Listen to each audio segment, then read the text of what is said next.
Praise the Lord for this day that He is gathering us.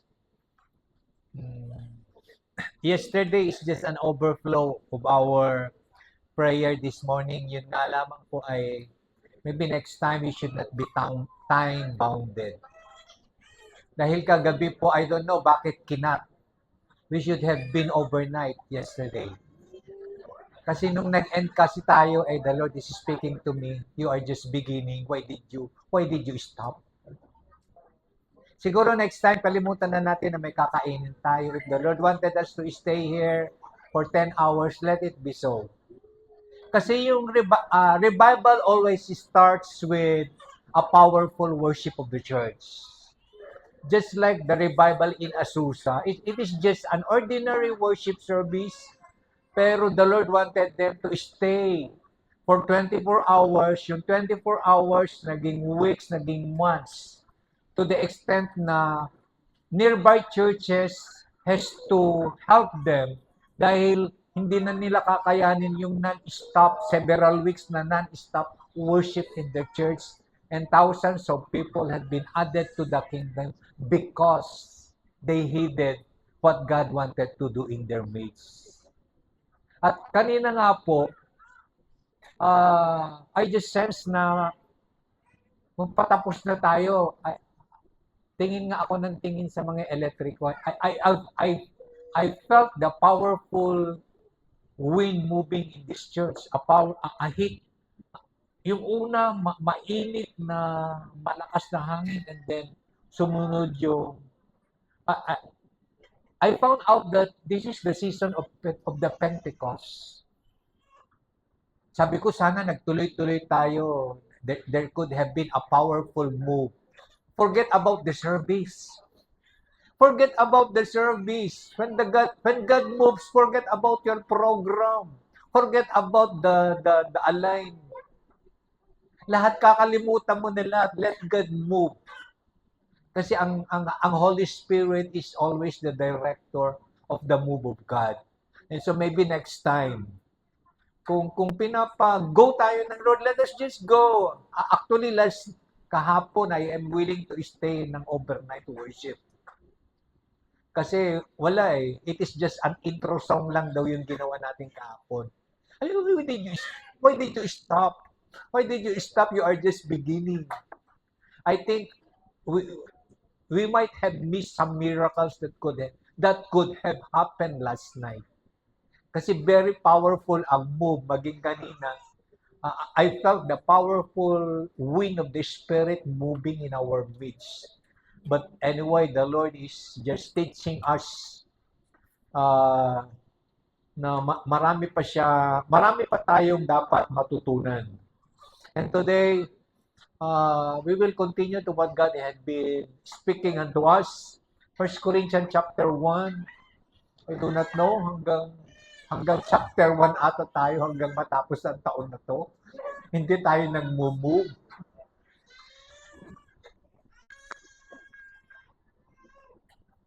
Okay, from verse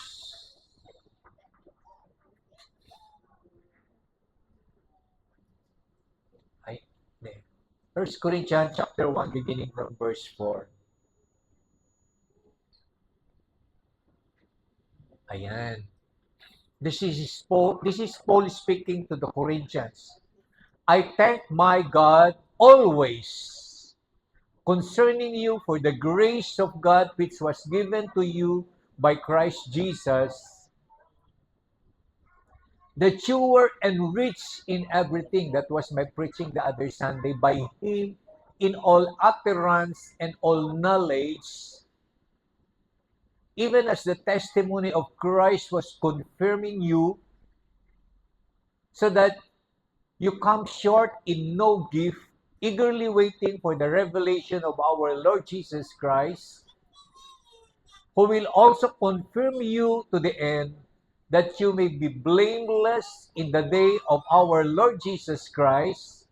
And then in verse 9, God is faithful, by whom you were called into the fellowship of His Son, Jesus Christ our Lord. Maganda po kasing maintindihan natin yung sulat na ito kung ang purpose kung bakit sa isinulat. Actually, this letter of Paul to the Corinthians is just a response to their letters, to their letter. Sumulat kasi ang mga leadership ng Corinthian church kay Paul concerning the many issues na nagaganap sa kanilang church. The Corinthian church during this time is a growing church, and as a growing church, ang dami rin nilang mga issues. There are issues of division, there are issues of the use of the gift, there are issues about eating, there are issues about how do they live life. At ang daming mga issues na meron ang growing church ng Corinthian during that time, and they wrote Paul.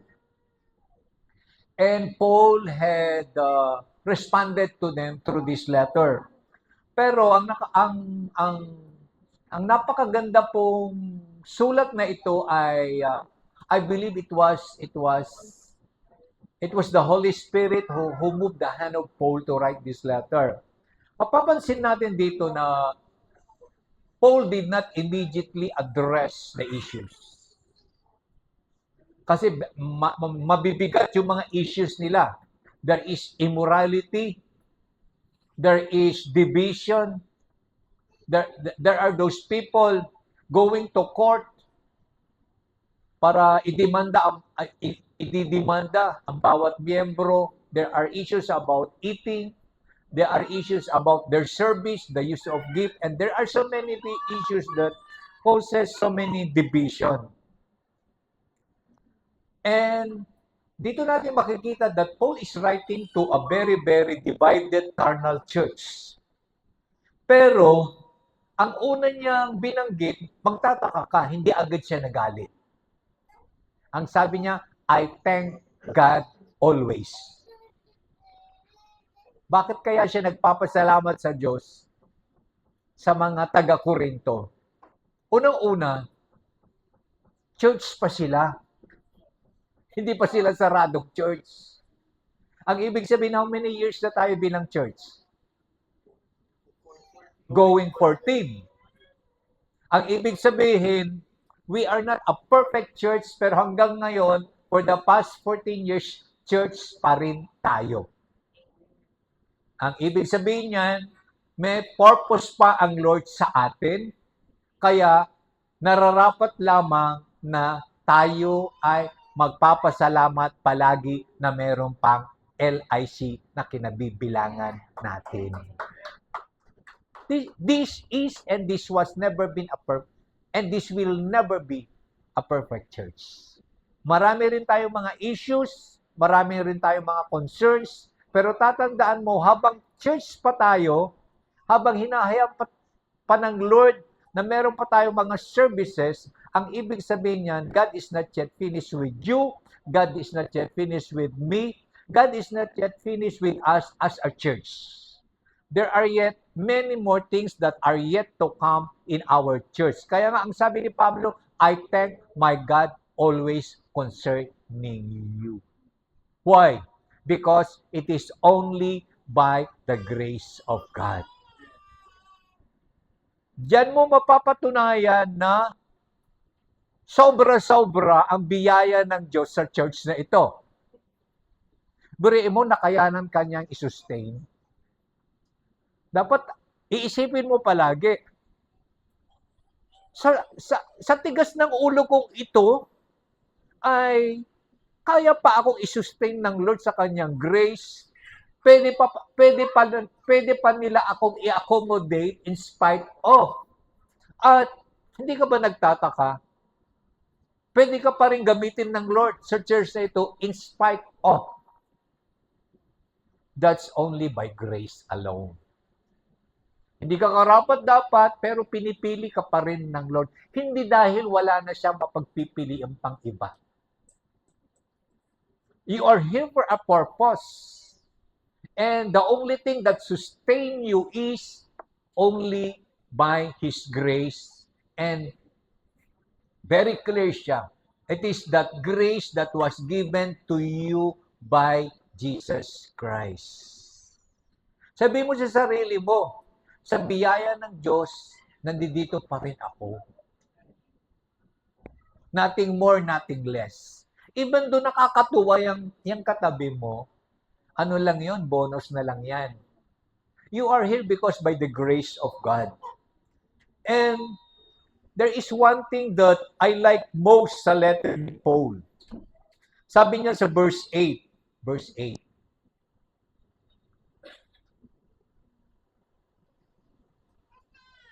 in other translation, ayan, who will also confirm you to the end that you may be blameless in the day of our Lord Jesus Christ. In other translation, ang sabi doon, who will sustain you to the end, guiltless in the day of our Lord Jesus Christ, the ESV translation. Yung sinimulan ng Diyos ay, ang sabi niya sa mga taga-Korinto na makukulit, na halos hindi na sila matawag na church, pero ang sabi ng Lord, ang sabi ng letter at ina-emphasize ni Paul sa kanila, it is the Lord that would sustain you to the very end. Ang ibig sabihin, ang Diyos ay nais niya na hanggang sa katapusan ay mananatili ka. It is Him who will sustain you. It is not you who will sustain yourself. Dapat po maging klarado yan. Hindi mo pwede ipagmalaki, kaya ako naririto dahil ginusto ko. Totoo naman. Pero there will never come a time na yung willpower mo will sustain you. It is only God that could sustain you to the very end. But there is one thing that I like most na dineclare niya. Ano ba yung dineclare ni Paul sa mga taga-Corinthians? Tatandaan mo yung background palagi, ha? Sino ba yung kausap niyang mga taga-Corinto? Ito yung mga in the standard of the world, hindi kayo Kristiyano. Yan ang sinasabi ng mundo sa kanila. Sa mga ganyang nakikita namin sa inyo, you are not.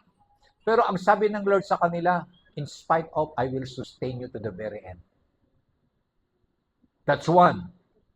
Pero what amazes me most is the second praise. Ang sabi ng Lord, that you may be blameless in the day of our Lord Jesus Christ. In other translation, guiltless. Paano nangyari yon? Paano nangyari na punong-puno it is a divided, a carnal church. Ang tawag sa kanila ng Diyos ay blameless until the end. Now, ano ba ang meron? Paano nagiging blameless? Paano ka magiging blameless? Paano ka magiging, sa other translation, guiltless? Sa dami ng ginagawa. In fact, I think, one of the single-handed ni Paul na kasalanan ng mga taga-Korinto ay yung immorality. Mag-ama ata ayon o tama, mag-ama. May relasyon. Ganon kalala. Ganon karumi ang ibang mga miyembro sa church. Pero ang sabi ng Lord, I will sustain you and become blameless, guiltless until the coming of my son Jesus. That is the declaration of God to the Corinthians.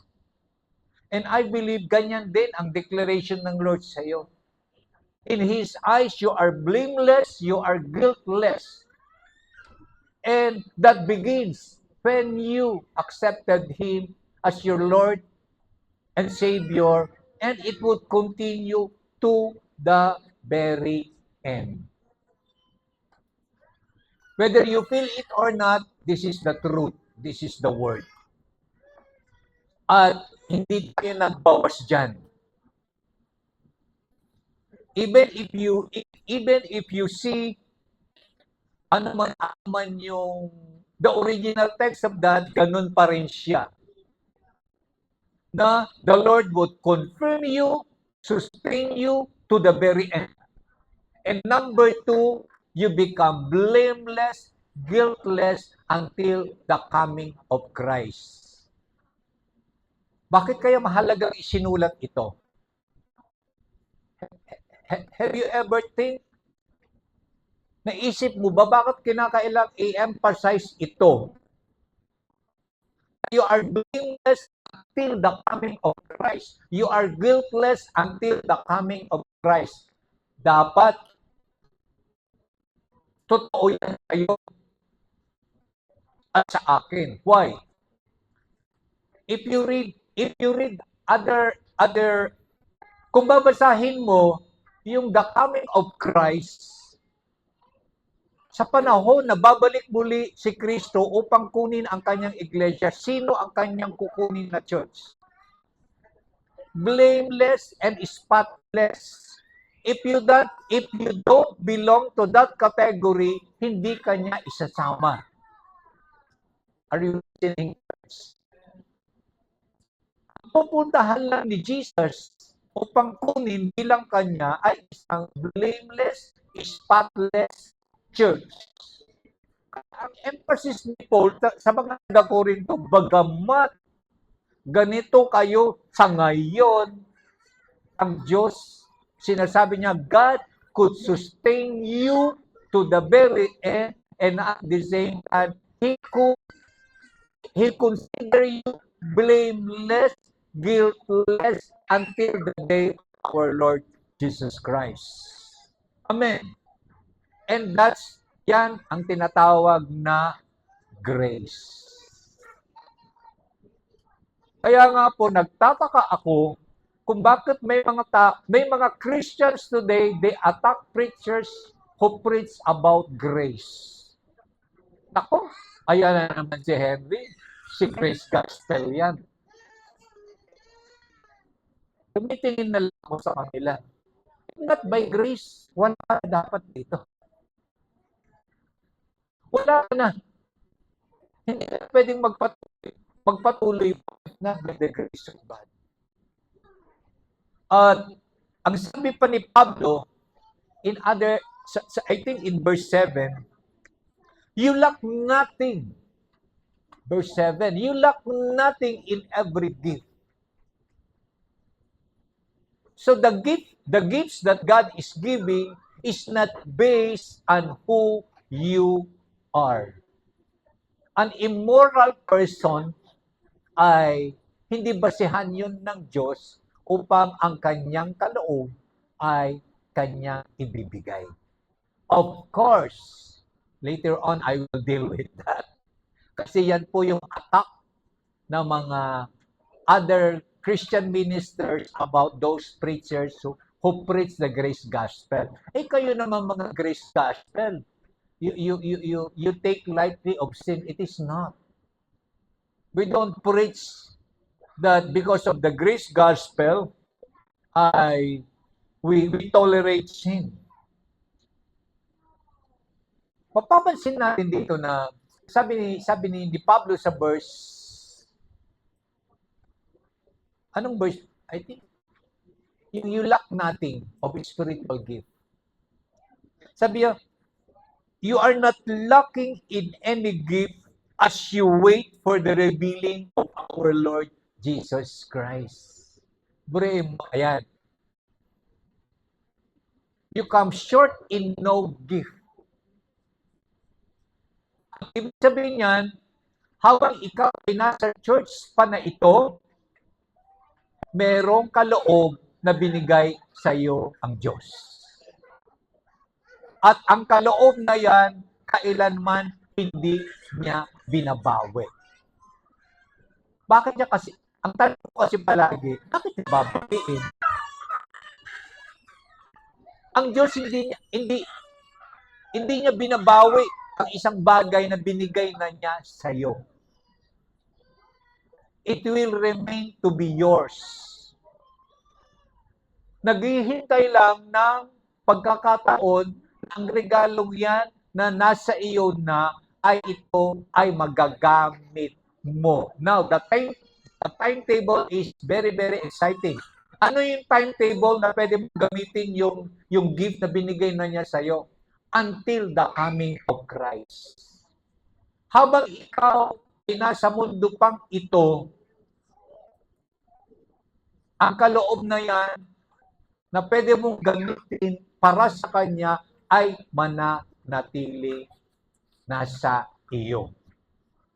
It could not be taken away. And in fact, as you use one gift, it could multiply. Dadami pa yan. Now, tatandaan mo palagi, ito yung deceit. Kapag tumalikod ka na sa Diyos, hihirapan sila bumalik kasi ang isip nila, mahirap na daw silang gamitin ng Diyos. Ano ang nagpapahirap doon? Yung gift is still with you. It was never be taken away. It is just a matter of deciding of what? You come back and be used again. Why? In the eyes of God, tatandaan mo palagi. Huwag mong kalilimutan yung mga verses na nakapaloob dyan. In the eyes of God, you are blameless and you are guiltless. Kaya every time you go back to God, pwede ka kaagad gamitin ng Lord. Hindi mo pwede sabihin, ay, ang tagal na. Baka nawala ko na. O baka hindi na pwede. It is the enemy speaking to you. But the Word of God is saying, you do not lack any gift at all. And that gift will stay with you for forever. Why? In the eyes of God, He could sustain you to the very end. And in the eyes of God, you are guiltless and you are blameless. And that is the truth. Yan ang katotohanan. Huwag kang maniniwala sa sasabihin pa ng iba.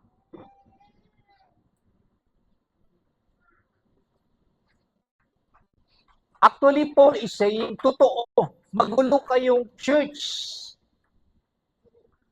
Pero sinasabi Paul sa mga taga-Korintyo, but the God who has called you is the God who will keep you. Maaring sabi mo sa sarili mo, masyado ka ng sutil, masyado ka ng pasaway, ang dami mo nang nagawang hindi mabuti. But God is still saying unto you, He is the one who will sustain you to the very end. At dahil He is the one who will sustain you to the very end, it is also who is calling you and will keep you. That is the truth. Now, bakit niya sinasabi, that Paul is setting the tone of the letter. Kasi ang hirap kasing paliwanagan ang isang tao na ang tingin niya sa sarili niya ay wala na. How could you say to a person na siya ang pasimuno ng kaguluhan? How will you talk to that person? Ang unang in-establish ni Paul sa mga taong ito ay in-establish niya muna kung sino sila. Sino ang kausap niya. Now, ang sabi kasi ni Paul, who will sustain you? Pag sinabi mo kasi sustain, it is to make you firm, it is to make you established, and it is to make you steadfast. Yan po ang meaning ng word sustain in the Bible. Yung ginamit yan. To make you firm, magiging matatag. To make you, hindi. Mukhang mali ang Tagalog. Pag firm, ang Tagalog ng firm? Ano ang Tagalog ng establish? Ano ang Tagalog ng steadfast? Halos magkakaisa kasi ang mga tatlong yan. Pero sinabi mong kasing firm, hindi yan matitinag. Hindi yan matitinag. Totoo, may nangyaring hindi maganda, pero hindi ka matitinag sa katotohanan na ang Diyos ay kakampi mo palagi, and He will sustain you, and He will keep you, because that is His goal, to make you firm, to be established, and to be steadfast.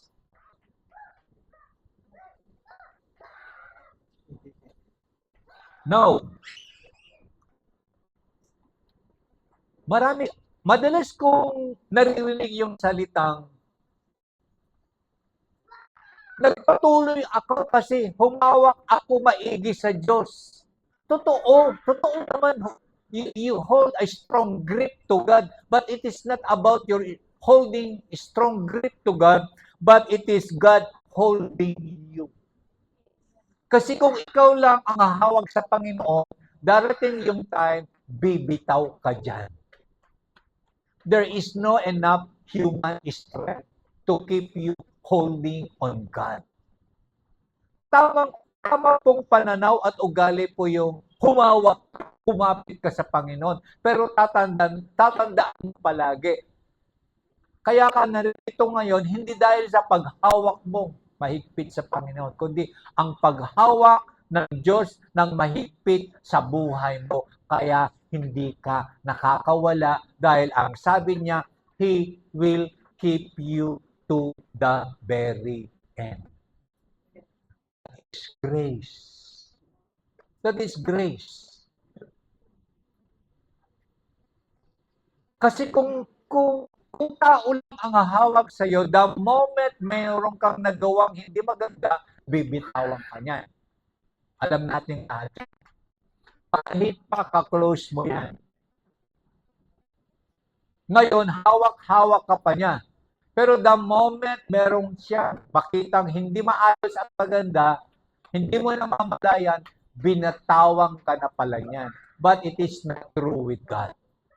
Kailanman hindi ka bibitawan ng ating Panginoon. Sabi nga niya sa kanyang salita, I have given them eternal life, and they will not perish.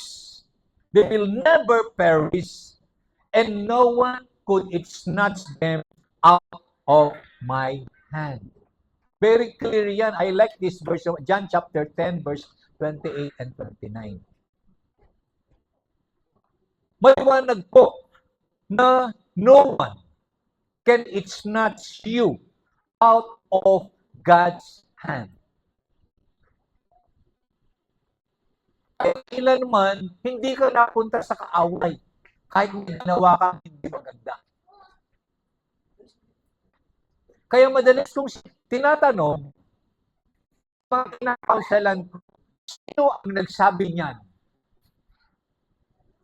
Yan ang madalas kong tanong. Kapag meron siyang sinasabi, sino ang nagsabi niyan? Kasi kadalasan, yung kino-quote niya ay yun sa kaaway. Very clear ang Bible, no one could snatch you from God's hand. Kailanman, walang pwedeng bumalaw sa iyo. Kaya very clear si Pablo, He will keep you to the very end. You are blameless and you are guiltless. Dahil hawak-hawak ka pa ng Diyos, tatanda, picture yourself. Kapag hawak-hawak ka ng isang banal at makapangyarihang kamay ng Diyos, who you are? Sino ka? Lahat ng mga bagay na karumihan na meron ka, natutunaw yan sa kaluwalhatian, karamihan ng kanyang kaluwalhatian. Everything perishes, everything vanishes away. Kaya nga tama ang sabi ng Diyos, you are guiltless, you are blameless in Christ Jesus. Kasi nga, Hawak ka ng isang banal at makapangyarihang kamay. And that is the hand of God. Big enough to hold you. Hindi ka pwedeng kumawala dyan.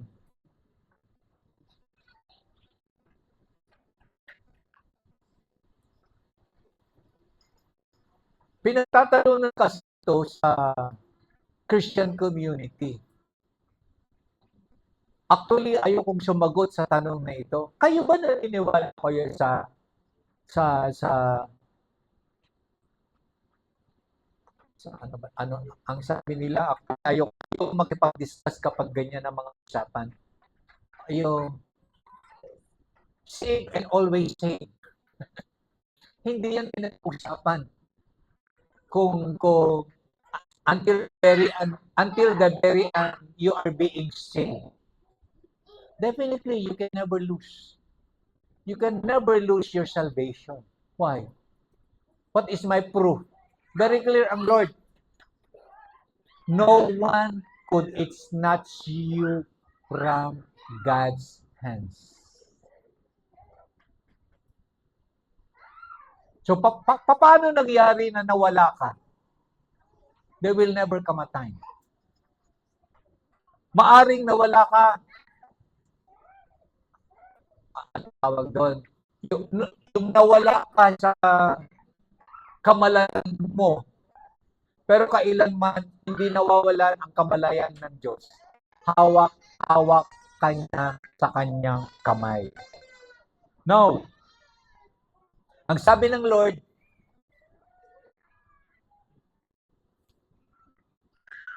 He will sustain you unto the very end, that you may become blameless or guiltless. Pag sinabi kasing blameless, King James Version, I think it is guiltless. Ay, ganun din. Blameless. In other translation, it is guiltless. Pag sinabi mong guiltless, unaccused, unchargeable, above reproach. Kailanman wala na isang pang kaso sa iyo. You were never been accused of anything. You were never been charged of anything, and you are above reproach in the eyes of God. Kaya nga blameless. Do you think the Lord is using words that are not true?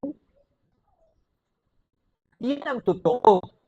In the eyes of God, you are pure, clean.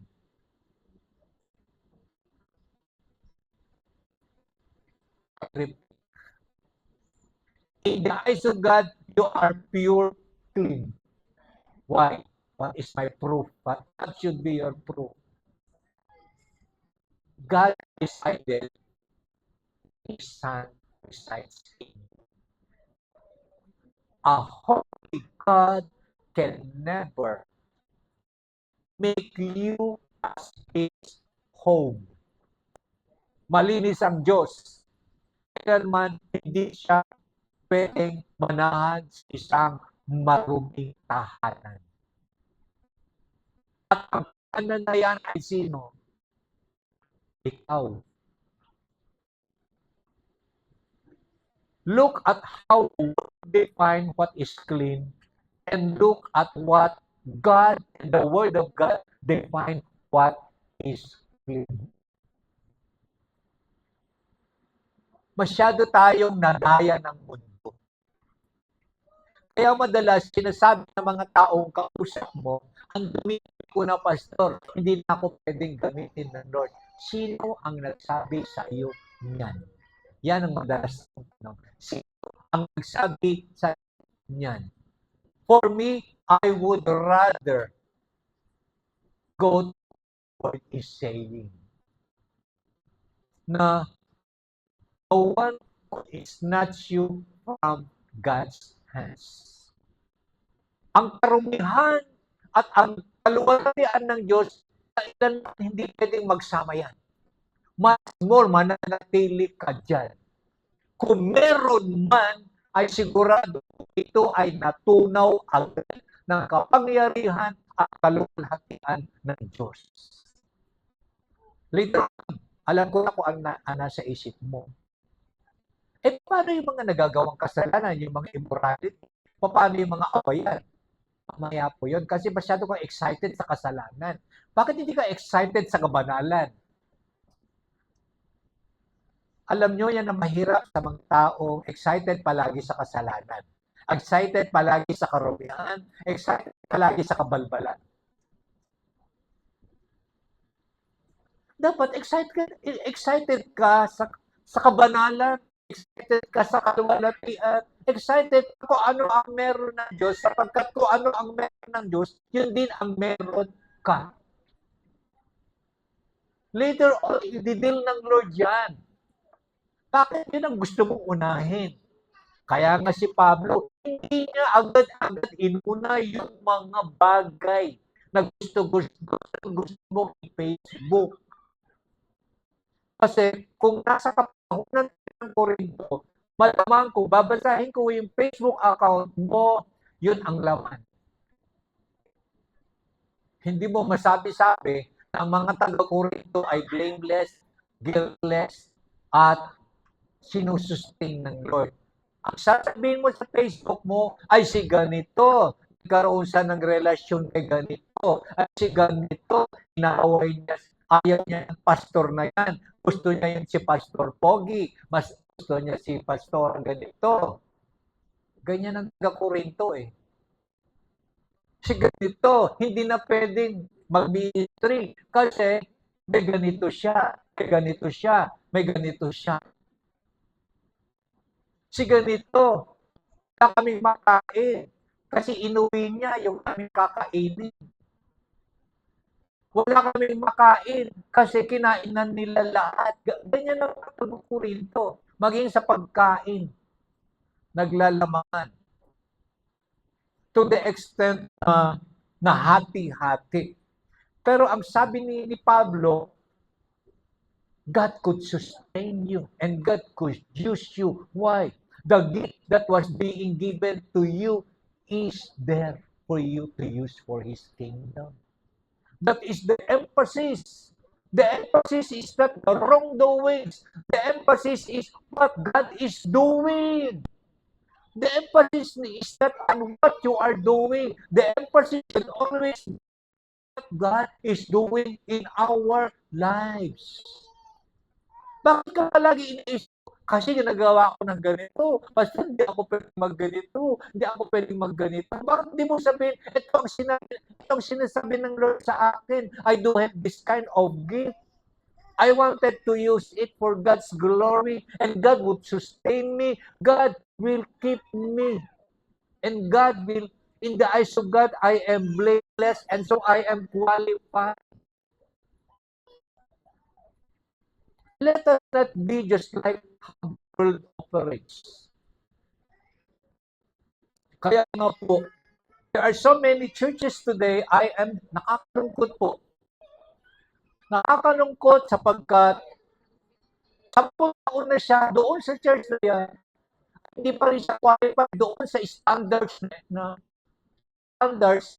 ginawa ng ministry na yan. Kasi hindi nga siya qualified. No.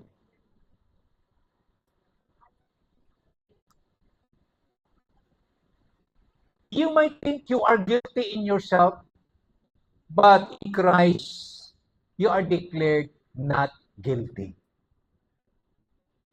In so many ways, tayo ang nagde-declare guilty. Pero kadalasan, the final authority would always say, not guilty. And God will keep you in that position until the very end. Let no one, let nobody charge you guilty. Tell those people, my God, His word tells me that He will not only sustain me, and keep me to the very end. He had already declared me blameless, not guilty in the eyes of the Father. Kaya nga very clear, until the day of our Lord Jesus Christ. This is the judgment day. Ng tao, believer or not believer, on that day. Pero as believers, it is not a day of judgment. It is not a day of wrath. It is a day of revealing. It is a day of rewards. And it is a day of vindication. Yang katabi mo, magkikita pa rin kayo doon. Away-awayin mo man yan pa rin mo makikita mo. His God, her God, is able to sustain her. On earth, let us get busy in the ministry because everybody has received a gift. No.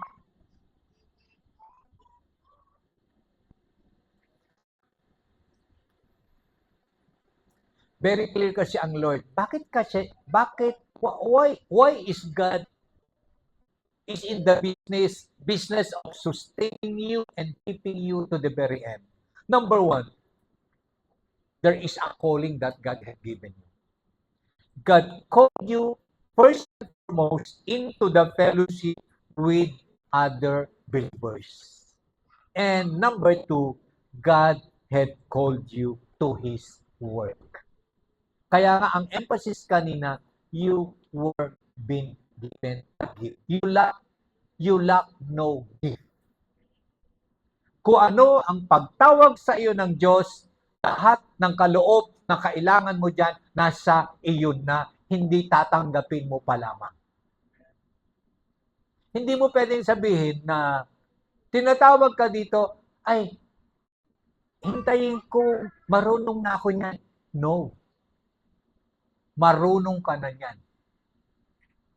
It is just a matter of declaring, I do have this gift already, and so I enter into His work. Magkakaroon ng manifestation ng binigay ng Lord na kaloob na sa akin. Number two, God will sustain you because He is faithful. Yan po ang sinabi sa verse 9. God is faithful. He will sustain you to the very end. Ang katapatan ng Diyos ang siyang kadahilanan kung bakit hanggang sa ngayon naririto ka pa. Wala kang pwedeng ipagmalaki. Naririto ka pa, ginagamit ka pa sapagkat ang Diyos ay tapat. At mananatili siyang tapat to the very end. And because of that, dahil sa katapatan ng Diyos sa buhay mo, dinideclare niya, you are blameless, you are guiltless. That is the outcome of believing that He is faithful. He has called you first to have fellowship with fellow believers, and He has called you unto His work. Pangalawa po, because He has a goal in you, meron kang pagtawag sa Kanya, He will sustain you. Why? Because in the ministry, fellowship with other believers, in your entry into His work, you will have challenges.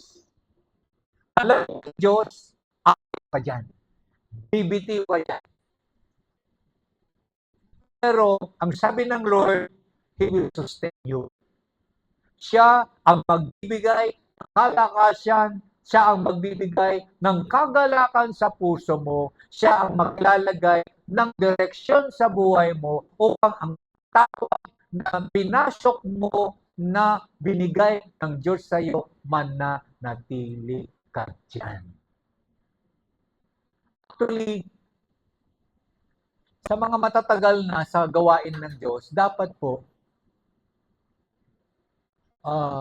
dumadating palagi yung panahon na hirap, ang dami ng challenge sa ginagawa mo, pero nag-uumapaw ang kagalakan mo, nag-uumapaw ang kalakasan mo, nag-uumapaw palagi na you are so fulfilled and contented because you know that it is God who has called you.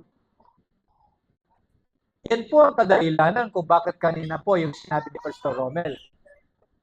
Ang niluluto, maagang gigising yan, maagang mamamalengke yan, maagang magpaghihiwa-hiwa dyan. Pero, hindi ko pa naman nakita na yung ibang nagkagabog ba na hagis dito, hagis dyan. Nandun pa rin yung kalakan. It's not because gusto niyo yun. Now, lilinawin ko. Nagaganap yun, hindi dahil gusto nyo. Of course, gusto nyong mangyari yun. Nagaganap doon, it is because it is God that is sustaining you. Siya kasi ang tumawag sa iyo. He will sustain you to be joyful. He will sustain you na mahirap man gumising, pero gigising ka pa rin. It is because it is God's doing in your life. That is grace. Wala ka talagang pwede ipagmalaki. Whatever the work God is assigning you, wala kang pwedeng ipagmalaki. At kung nawala ka man sa mga, you could always come back.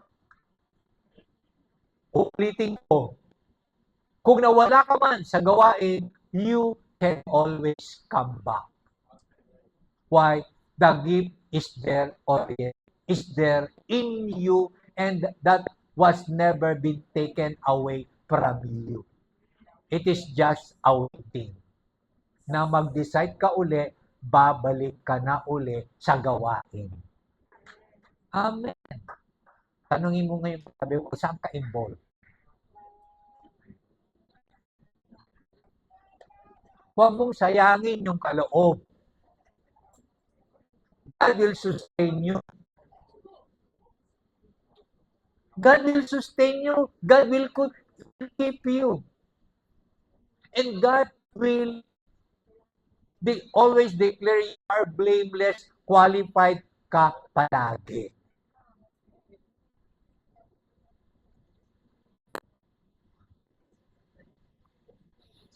One of my favorite verse in the Bible, in Jude, verse 24. Now, to Him who is able to keep you from stumbling and to present you blameless before the presence of His glory with great joy. Buriin mo, maging si Jude, kino-confirm niya, God is able to keep you from stumbling and to present you blameless. It is God who will present you blameless. Before the presence of His glory. Maliwanag po, sa harapan ng kaluwalhatian ng Diyos, hindi ka pwedeng magbayad dito.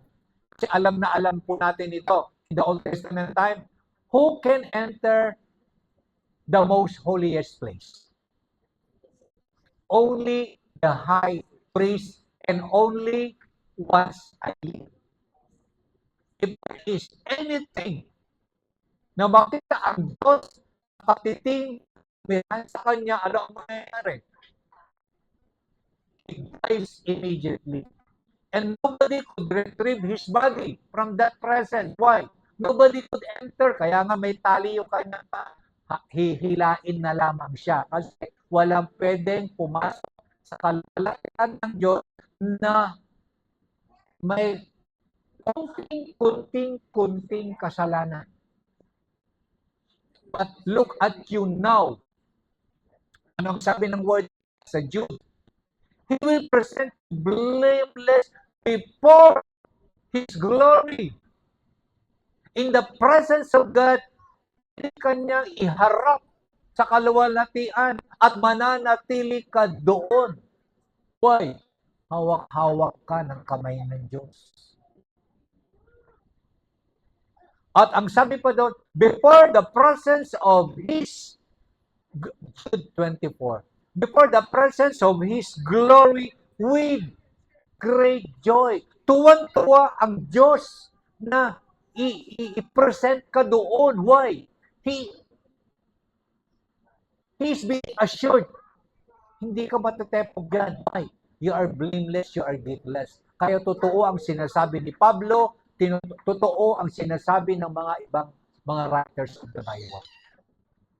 Itong sinasabi ni David na kinaiinggitan niya tayong mga New Testament believers kasi narating na natin ito. Ito ang pinaka-asam-asam nila doon, pero tayo po na New Testament believers, narating natin ang position na ito. It is because of Jesus Christ doing. No. Bakit ganito ang chapter 1? Why this matters most to the Corinth people? Ang mga believers, ang mga Corinthian believers is drowning in immorality. Nalulunod sa immoralidad, nalulunod sa mga mga demandahan, nalulunod sa kayabangan, nalulunod sa false teachings. They could have said to themselves, wala na tayong pag-asa. No, can we be able to make it? Paano mo ibabalik sa ministry ang mga moralidad? Paano mo ibabalik sa ministry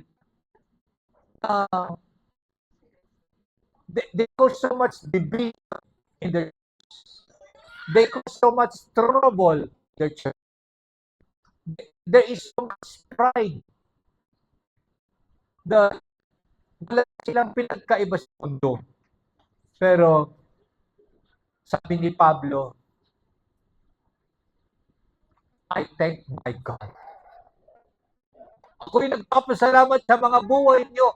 Tandaan po natin na basahin mong buti yung Bible. Hindi nagpapasalamat si Pablo dahil sa kasalanan.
Hindi, kung lumayo ka sa Diyos, hindi ka matatauhan. Lalo kang lalala. Kung gusto mong matauhan ka agad, come to church, come to cell group, come to the prayer meeting. Siguro naman, pag nakarinig ka ng mga panalangin, pag nakarinig ka na Bible study, pag nakarinig ka na sharing, pag mong sabihin tinatamaan ka, hindi ka tinatamaan. Ginagamit yun ng Lord para matauhan ka sa kahirapan. I believe in so many ways, this is what we need. Ito ang kailangan natin. Matauhan tayo in so many ways sa mga bagay na kadalasan tayo po ay nalinlang ng kaaway. And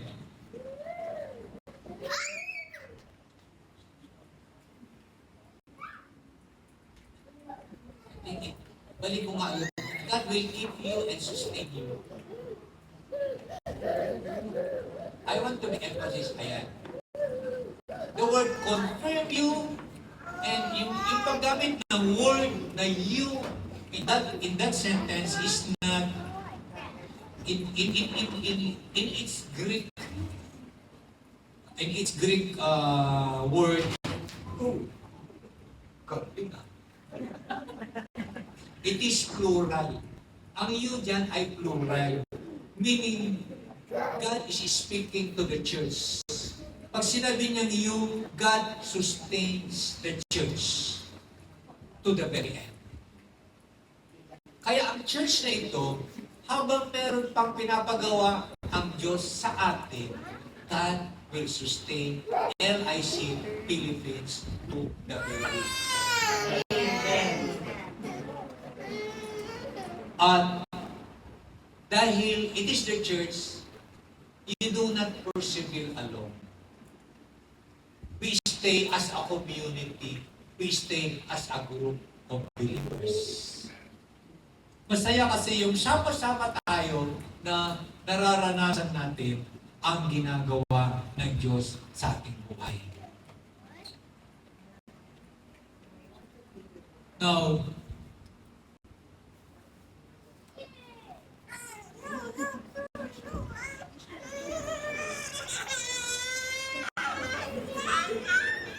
with these things that God is doing in our lives today, I believe that maraming mga bagay na ginagawa ako sa ating ngayon. There is a returning back. Yung mga dati may ginagawa sa Lord, may ginagawa sa ministry, I believe the Lord is speaking to you. Bumalik ka na now na. Huwag mo na ipagpaliban pa.